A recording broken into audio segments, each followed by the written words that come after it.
Wow, NFL games tonight. Do you know where to watch Baltimore Ravens versus Kansas City Chiefs? The 2024 NFL regular season is officially back starting Thursday with the 2024 NFL Kickoff Game between the Baltimore Ravens and Kansas City Chiefs, two powerhouses in the AFC.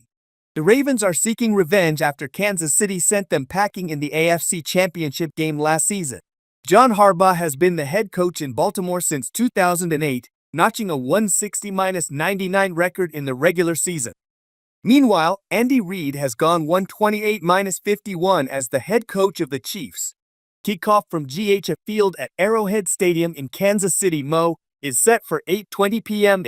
Kansas City is a 3-point favorite in the latest Ravens vs. Chiefs odds via Sportsline consensus, while the over/under for total points scored is 47.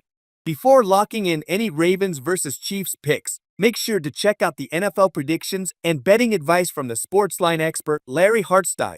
A former lead writer for Covers and The Line Makers, Hartstein combines a vast network of Vegas sources with an analytical approach he honed working for Pro Football Focus. He tied for 52nd place out of 1,598 entries in the 2022 Westgate Las Vegas